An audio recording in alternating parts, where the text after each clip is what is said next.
के हमेशा प्रश्न पूछे जाते हैं दोस्तों। ये मैथमेटिकल रीजनिंग के अंतर्गत आता है, ठीक है। यानी रीजनिंग के भी सेक्शन में क्वेश्चन ये पूछा जाता है और मैथ के भी सेक्शन में ये क्वेश्चन पूछ लिया जाता है। बहुत ही इंपॉर्टेंट टाइप का क्वेश्चन है। क्वेश्चन पढ़िए, क्वेश्चन कह रहा है एक चींटी 3 मीटर चलती है और फिर 4 मीटर ऊंचे एक वृक्ष पर चढ़ती है। वह अपने, ठीक है, कह रहा है अपने मूल स्थान से वह कितनी दूरी पर है। इस पे दोस्तों दो टाइप के प्रश्न बनते हैं, ठीक है।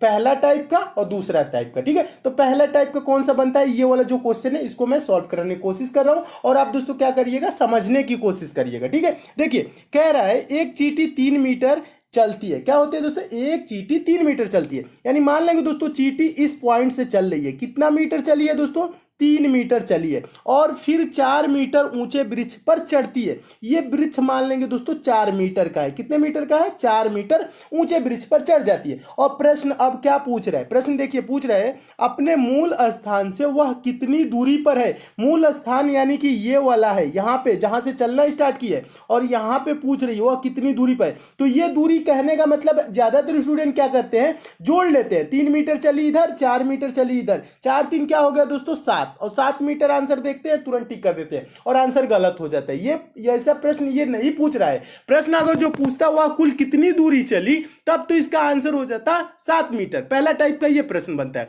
वह कुल कितनी दूरी चली। इतना आसान तो पूछेगा नहीं पेपर में। ये क्या पूछता है दोस्तों, वह मूल स्थान से कितनी दूरी पर है। यानी कि ये वाला दूरी पूछ रहा है, ये वाला जो दूरी देखिए, जो मैं रेखा खींच रहा हूं ना, ये वाला दूरी पूछ रहा है। यहां से यहां तक की दूरी कितनी है, ये चीज पूछता है। तो दोस्तों जब ये पेड़ पे चढ़ी है तो यहाँ पे क्या हो गया दोस्तों, 90 डिग्री का एंगल बन गया है। कहने का मतलब है दोस्तों ये 4 है ना, ये लंब है और ये आधार है और 90 डिग्री के सामने वाला ये जो दोस्तों एंगल है, ये क्या है दोस्तों, कर्ण है। तो कर्ण क्या होता है, कर्ण का मान कैसे निकाला जाता है, तो कर्ण बराबर दोस्तों होता है √ लंब का स्क्वायर प्लस आधार का स्क्वायर। कहने का मतलब है कर्ण बराबर क्या होता है दोस्तों, कर्ण बराबर क्या होता है, देखिएगा कर्ण बराबर क्या होता है, कर्ण कैसे निकाला जाता है, √ में लंब का स्क्वायर यानी कि 4 का स्क्वायर क्या होगा 16 और प्लस आधार का स्क्वायर 3 का स्क्वायर क्या हो जाएगा 9। 16 9 दोस्तों क्या हो जाएगा, 16 9 25 हो जाएगा। √ 25 का मान क्या होता है दोस्तों, 25 का मान होता है 5। तो ये दूरी क्या हो जाएगी दोस्तों, 5 मीटर हो जाएगी। समझने की कोशिश कीजिएगा, ये दूरी क्या हो जाएगी दोस्तों, 5 मीटर हो जाएगी। और 5 मीटर किस ऑप्शन में दिया है, ऑप्शन नंबर पहले में दिया है। तो आपका ऑप्शन नंबर पहले क्या हो जाएगा, सही हो जाएगा। तो मैं उम्मीद करता हूं दोस्तों आप इस प्रश्न को अच्छे से समझ गए होंगे। एक बार और समझाने की कोशिश कर रहा हूं, समझिएगा। इसके लिए पेन उठाने की भी जरूरत नहीं होती है। कैसे सॉल्व किया जाता है, 3 मीटर चली है, फिर 4 मीटर ऊंचे वृक्ष पर चढ़ गई है और ये दूरी पूछ रहा है 3 ये 4। तो क्या करेंगे दोस्तों, 4 का स्क्वायर क्या होता है 16, 3 का स्क्वायर क्या होता है दोस्तों 9, 16 9 क्या होगा दोस्तों 25। इसको √ में रख लेंगे, ठीक है। √ 25 का वैल्यू क्या होता है दोस्तों 5, ठीक है। तो ये कर्ण इस ऐसे आ जाएगा, ये 5 यानी कि ये दूरी जो होगी दोस्तों यहां से यहां तक की ये 5 मीटर होगी। यानी कि चींटी दोस्तों मूल स्थान से वो कितनी दूरी पे है, तो 5 मीटर की दूरी पे है और 5 मीटर ऑप्शन नंबर ए में दिया। तो आपका ऑप्शन नंबर ए दोस्तों क्या हो जाएगा, सही हो जाएगा। और इस टाइप के दोस्तों हमेशा प्रश्न पूछे जाते हैं। तो मैं उम्मीद करता हूं दोस्तों इस प्रश्न को आप बहुत ही अच्छे तरीके से समझ गए होंगे। अगला क्वेश्चन देखिएगा, दूसरा क्वेश्चन है। दूसरा क्वेश्चन आपका सीरीज से है, यह भी इंपॉर्टेंट क्वेश्चन है, यह भी पूछा गया क्वेश्चन है। देखिए प्रश्न है, नीचे दी गई श्रृंखला में प्रश्न चिन्ह के स्थान पर कौन सी संख्या आएगी। प्रश्न चिन्ह है कहां, देखिए प्रश्न चिन्ह यहां श्रृंखला में दिया गया है और यहीं पे पूछ रहा है कि कौन सी संख्या आएगी। तो दोस्तों सीरीज से रिलेटेड कभी भी आपके पेपर में प्रश्न है तो आप क्या करेंगे, सीरीज को देखेंगे, सीरीज कैसे आगे चल रही है। तो जैसे दोस्तों ये सीरीज कैसे चल रही है देखिएगा, 3 है दोस्तों, 3 के बाद 5, 5 के बाद 6, 6 के बाद दोस्तों 12 हुआ, फिर 12, उसके बाद प्रश्न चिन्ह 24 26। यानी कहने का मतलब है अगर जो आप डिफरेंस देखें दोस्तों, यानी अंतर देखें तो 3 के बाद 5 हुआ 2, फिर 5 के बाद 6 1, 6 के बाद दोस्तों 12 हुआ 6, 12 के बाद दोस्तों 12 है यानी कि 0, फिर उसके बाद प्रश्नवाचक चिन्ह, उसके बाद से दोस्तों 24 और 26 है यानी कि 2 इधर, ठीक है। यानी ये यहाँ पे आपको कुछ नजर नहीं आ रहा होगा इस टाइप से कि ये सीरीज कैसे आगे बढ़ रही है या घट रही है, कुछ भी इस यहाँ पे आपको समझ में नहीं आएगा। यहाँ पे देखेंगे दोस्तों 2 1 6 0 ऐसे कोई कुछ भी नहीं समझ में आ रहा है। जब इस टाइप से आपके सीरीज सामने आ जाए और दिखे कुछ भी जब समझ में ना आए, तब क्या किया जाता है दोस्तों, देखिएगा तब किया जाता है हम एक एक संख्या को छोड़ के सीरीज को सॉल्व करते हैं। कहने का मतलब है 3 के बाद दोस्तों हम 5 छोड़ देंगे 6, ठीक है। 6 के बाद दोस्तों 12 छोड़ देंगे, ये वाला 12 लेंगे, फिर 12 के बाद दोस्तों ये प्रश्नवाचक चिन्ह छोड़ के 24, ठीक है। यानी कहने का मतलब है देखिए क्या हुआ, 3 दूना के 6, 6 दूना के 12, 12 दूना के 24, यानी क्या हो रहा है मल्टीप्लाई 2 हो रहा है, यानी कि 2 गुना हो रहा है। 3 दूना के 6, 6 दूना के 12, 12 दूना के 24। ठीक है, अब देखिए अब क्या करेंगे, दूसरा जो बचा है बीच वाला उसे हम लेके चलेंगे। कहने का मतलब है 5 के बाद दोस्तों 12 हुआ, यानी क्या हुआ है दोस्तों, 5 के बाद 12, यानी कि यहाँ पे मल्टीप्लाई नहीं हो रहा है, जुड़ा है। कितना जुड़ा है दोस्तों, 5 में 7 जोड़ेंगे तो 12 हो जाएगा, यानी 7 जुड़ा है। 12 के बाद दोस्तों क्या होगा, इसमें भी 7 अगर जो जोड़ दे तो यहाँ पे दोस्तों क्या हो जाएगा, 19 हो जाएगा। और 19 के बाद दोस्तों 7 जोड़ दे तो क्या हो जाएगा दोस्तों, 26 हो जाएगा। और 26 यहाँ पे दिया हुआ है, तो यहाँ पे प्रश्नवाचक चिन्ह पे भरी जाने वाली संख्या क्या हो जाएगी, 19 हो जाएगा। और 19 किस ऑप्शन में दिया है, तो ऑप्शन नंबर पहले में दिया है, तो आपका ऑप्शन नंबर पहले दोस्तों क्या हो जाएगा, सही हो जाएगा। तो इस टाइप से सीरीज आपको एकदम अच्छे से समझ में आ गई होगी, और ये सीरीज कैसे चली है पूरा आपको क्लियर हो गया होगा। तो मैं उम्मीद करता हूं दोस्तों आप इस प्रश्न को बहुत ही अच्छे तरीके से समझ गए होंगे। क्या किया जाता है दोस्तों, जब सीरीज ना समझ में आए तो एक एक संख्या को छोड़ के सॉल्व किया जाता है, तब सीरीज समझ में आने लगती है। ठीक है, और इसका आंसर क्या हो जाएगा, 19 हो जाएगा। नेक्स्ट क्वेश्चन देखिएगा, तीसरा क्वेश्चन। और दोस्तों मैं आपको बता दूं, प्रश्न सॉल्व करने से पहले क्या किया करिए, वीडियो को पॉज कर दिया करिए, अपने आप से भी सॉल्व करने की कोशिश किया करिए। ठीक है, अपने आप से सॉल्व करने की कोशिश करेंगे तो आपके अंदर सोचने समझने की शक्ति विकसित होगी। तो आप पेपर में क्या होगा, आपको हिचकिचाहट नहीं होगी, हेजिटेशन नहीं होगी, आप प्रश्नों को पेपर में भी अच्छे से सॉल्व करने लगेंगे। तो अपने आप से भी सॉल्व करने की कोशिश किया करिए, बुक से भी प्रैक्टिस किया करिए। ठीक है, देखिए तीसरा क्वेश्चन बहुत ही इंपॉर्टेंट है, और आपको प्रश्न दोस्तों अच्छे लग रहे हैं तो वीडियो को अभी लाइक कर दीजिए, और ज्यादा से ज्यादा आप दोस्तों शेयर किया करिए। लाइक शेयर करते हैं तो दोस्तों हमें मोटिवेशन मिलता है कि आपको वीडियो पसंद आ रही है। और किसी टॉपिक में आप विशेष रूप से कमजोर है तो उस टॉपिक का नाम यानी चैप्टर का नाम भी कमेंट कर देंगे, तो भी चैप्टर में बहुत जल्द कंप्लीट करा दूंगा। ठीक है, देखिए तीसरा क्वेश्चन है, नीचे दी गई प्रश्न का सही वेन आरेख बताएं। वेन डायग्राम बनाना है, किसका, घोड़ा बंदर बाघ। ठीक है दोस्तों, वेन डायग्राम से रिलेटेड आपके पेपर में कभी भी प्रश्न आएगा तो आपको ये करना क्या होता है, वेन डायग्राम से रिलेटेड जो शब्द दिए जाते हैं, यानी जिसके बीच आपको वेन डायग्राम बनाना होता है, जैसे इसमें घोड़ा दिया है, बंदर दिया है, बाघ, इसके बीच दोस्तों हम देखते हैं कि संबंध कैसा है, एक दूसरे के बीच ये एक दूसरे से कैसे संबंधित है, बस ये चीज पता लगा लेंगे तो इसका आंसर भी आप दे लेंगे। ठीक है, तो देखिए घोड़ा क्या होता है दोस्तों, बंदर क्या होता है, बाघ क्या होता है। देखिए, और ज्यादातर स्टूडेंट क्या सोचते हैं, देखिए बड़ा छोटा सोचने लगते हैं, यानी कि घोड़ा बड़ा होता है उसके अंदर क्या कर लेते हैं दोस्तों, बाघ को कर लेते हैं, उसके बाद बंदर कर लेते हैं, ऐसे वेन डायग्राम नहीं। ये आपको बड़ा छोटा नहीं पूछ रहा है, वेन आरेख पूछ रहा है, यानी कि वेन डायग्राम पूछ रहा है, यानी इसके बीच संबंध पूछ रहा है, तो इसका इमेज ऐसे नहीं होगा, ऐसे गलत हो जाएगा। देखिए ये घोड़ा क्या होता है, बंदर क्या होता है, बाघ क्या होता है। घोड़ा दोस्तों एक जानवर होता है, बंदर भी एक जानवर होता है, और बाघ भी क्या होता है दोस्तों, एक जानवर होता है। ठीक है, और ये सब अलग अलग होते हैं, इनमें किसी प्रकार का रिलेशन नहीं होता है, यानी संबंध नहीं होता है। तो एक देखिए सर्कल कैसे बनाएंगे, और इसको सर्कल से प्रदर्शित किया जाता है।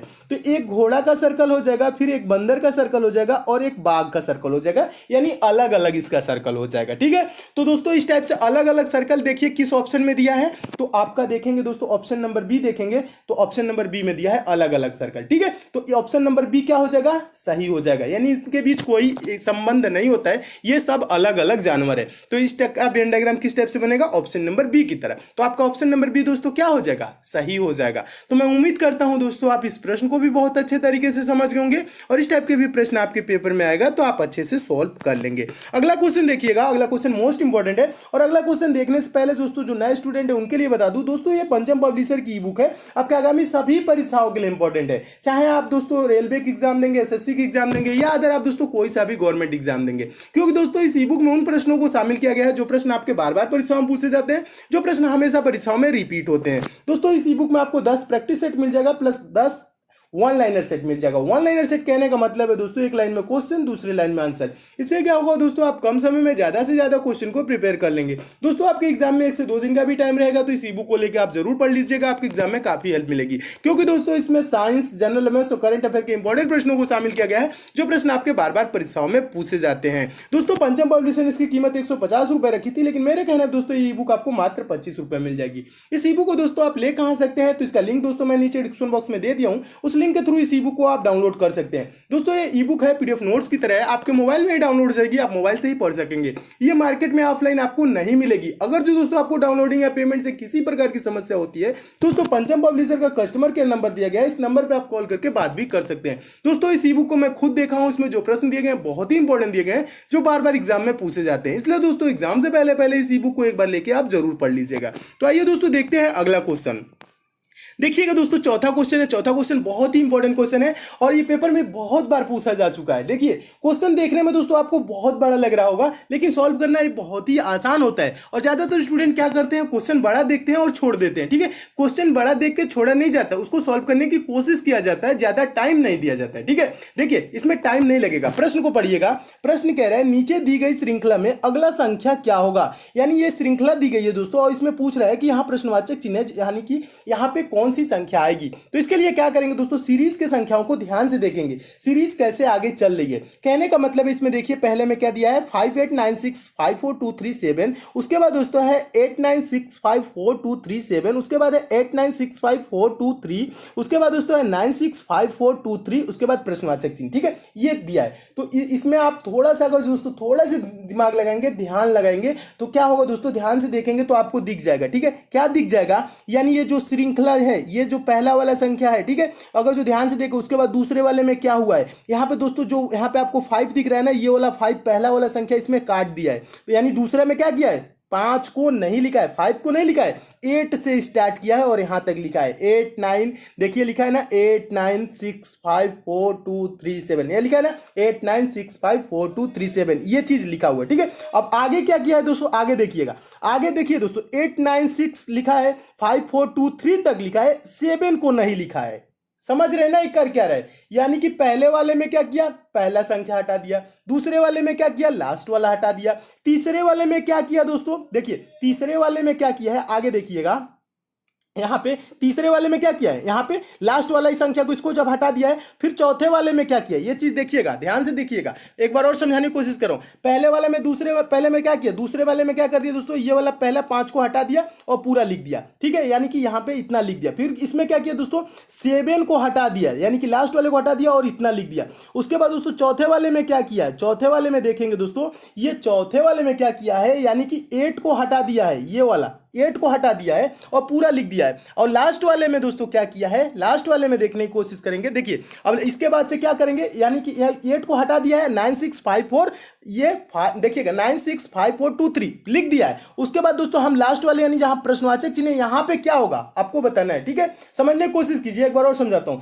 यहां पे 5 काट दिया है, दूसरे वाले में यहां पे 5 काट के और यहां पे पूरा लिख दिया है। ठीक है, तो इसमें क्या किया दोस्तों, 7 को काट दिया है, पूरा लिख दिया है। फिर क्या किया है दोस्तों, यहां पे दोस्तों 8 को काट के यहां पे लिख दिया। ठीक है, इसमें हम क्या करेंगे दोस्तों, 3 को काट देंगे, जितना बचा वो लिख देंगे। कहने का मतलब है दोस्तों, ये बचा क्या दोस्तों, 96542 इसका राइट आंसर होगा, जो कि ऑप्शन नंबर डी में दिया है। तो आपका ऑप्शन नंबर डी दोस्तों क्या हो जाएगा, सही हो जाएगा। तो इस टाइप के भी प्रश्न आए दोस्तों तो आप ऐसे सॉल्व कर सकते हैं। एक बार समझ लीजिएगा, ज्यादा कुछ नहीं किया है, बस 5 काटा है फिर लिख दिया। ठीक है, फिर इसमें क्या किया है दोस्तों, 7 को काटा है लिख दिया। ठीक है, फिर इसमें क्या किया है दोस्तों, 8 को काटा है लिख दिया। फिर आगे क्या करेंगे दोस्तों, 3 को काटेंगे लिख देंगे। ठीक है, 3 को काटेंगे लिख देंगे, तो इसका आंसर क्या हो जाएगा, ये हो जाएगा। देखिए दोस्तों बहुत ही आसान क्वेश्चन है और ये बहुत बार पूछा जा चुका है और मैं उम्मीद करता हूं दोस्तों इस प्रश्न को आप बहुत ही अच्छे तरीके से समझ गए होंगे।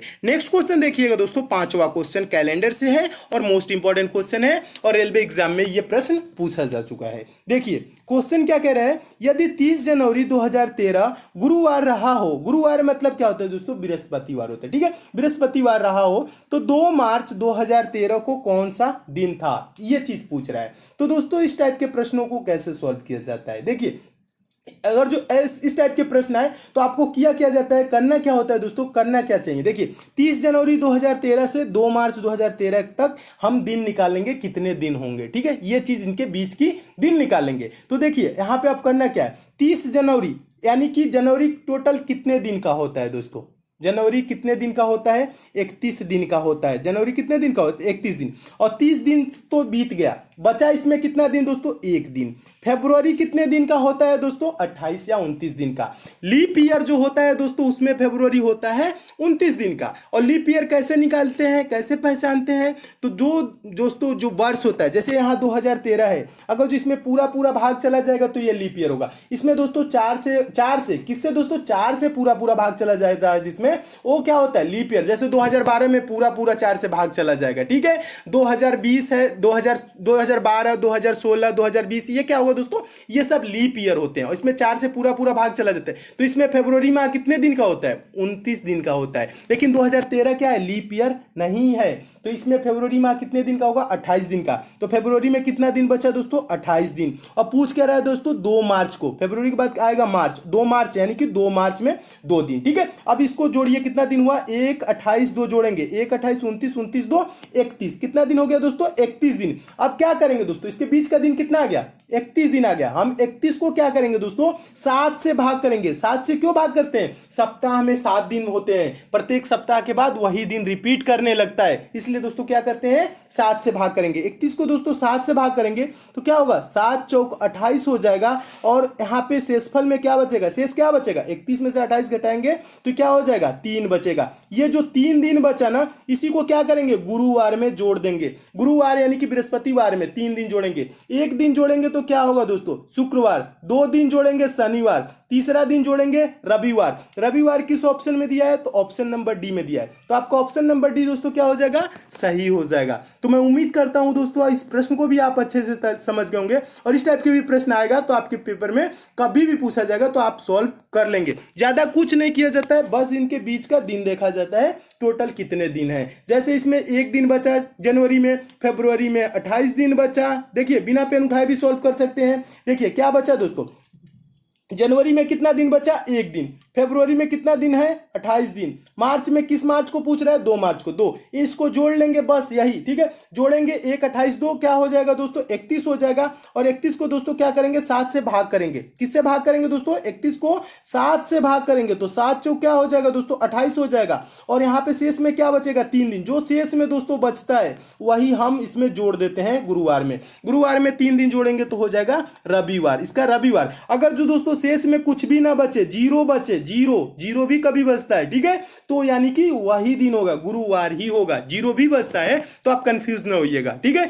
अगर जो जीरो बचेगा तो गुरुवार ही होगा। और इसमें 1 दिन बचा, 2 दिन बचा, 3 दिन बचा, जितना दिन बचता है उसको हम गुरुवार यानी कि जो दिन दिया रहता है उसमें हम जोड़ लेते हैं। 3 दिन जोड़ेंगे, रविवार इसका राइट आंसर हो जाएगा। दोस्तों इसमें और भी क्वेश्चन है, उसको मैं नेक्स्ट पार्ट में करा दूंगा। अगर दोस्तों आपको किसी विशेष चैप्टर में प्रॉब्लम है तो उस चैप्टर का नाम भी आप नीचे जरूर कमेंट कर दीजिएगा, वो भी चैप्टर में बहुत जल्द कंप्लीट करा दूंगा। अगर दोस्तों आप मैथ में वीक है, मैथ बेसिक से जीरो लेवल से और चैप्टर वाइज दोस्तों पढ़ना चाहते हैं तो दोस्तों आपके लिए एक चैनल बनाया हूं जिसका लिंक नीचे डिस्क्रिप्शन बॉक्स में दे दिया हूं। दोस्तों आप उस चैनल पे जाके चैनल को सब्सक्राइब कर लीजिए, नोटिफिकेशन बेल को ऑन कर लीजिए, जहां पर दोस्तों मैं मैथ बेसिक से पढ़ा रहा हूं, जीरो लेवल से पढ़ा रहा हूं और चैप्टर वाइज पढ़ा रहा हूं। कुछ दिनों में दोस्तों मैथ के वहां जब सारी चैप्टर समाप्त हो जाएंगे दोस्तों आप भी मैथ के प्रश्नों को सेकंडों में सॉल्व करने लगेंगे, वो भी बिना पेन उठाए। तो मैथ में आपको थोड़ी सी भी प्रॉब्लम होती है दोस्तों उस चैनल पे जरूर जाए, जिसका लिंक नीचे डिस्क्रिप्शन बॉक्स में दे दिया हूं। और ये सब दोस्तों आपको प्रश्न अच्छे लगे हैं, समझ में आए हैं तो इस वीडियो को दोस्तों लाइक जरूर कीजिएगा। लाइक वाला सिंबल दोस्तों नीचे इस टाइप से बना होगा, यहाँ पे प्रेस कर दीजिएगा। और शेयर वाला सिंबल दोस्तों इस टाइप से बना होगा, यहाँ पे प्रेस करके फेसबुक, व्हाट्सएप, टेलीग्राम जितने भी दोस्तों आपके पास स्टडी ग्रुप हो उस ग्रुप में शेयर जरूर कीजिएगा। जो दोस्त इस चैनल पे नए हैं, जिनको दोस्तों हमारे वीडियोस की डेली नोटिफिकेशन नहीं मिलती, नीचे दोस्तों रेड कलर के इस टाइप से सब्सक्राइब लिखा हो दोस्तों, यहाँ पे आप क्लिक करके चैनल के साथ जुड़ जाइए। और बगल में दोस्तों बेल आइकन का सिंबल बनेगा दोस्तों, ये नोटिफिकेशन बेल आइकन होता है, इसे प्रेस करके ऑन कर लेंगे तो ये इस टाइप से दिखने लगेगा। जब ये दोस्तों इस टाइप से दिखेगा तो आपको डेली सारे वीडियोस की नोटिफिकेशन यानी आप तक मैसेज जाएगा। तो दोस्तों सब्सक्राइब और बेल आइकन पे प्रेस जरूर कीजिएगा। तो मिलते हैं दोस्तों अगले वीडियो में और भी इंपॉर्टेंट प्रश्नों के साथ, तब तक के लिए दोस्तों धन्यवाद।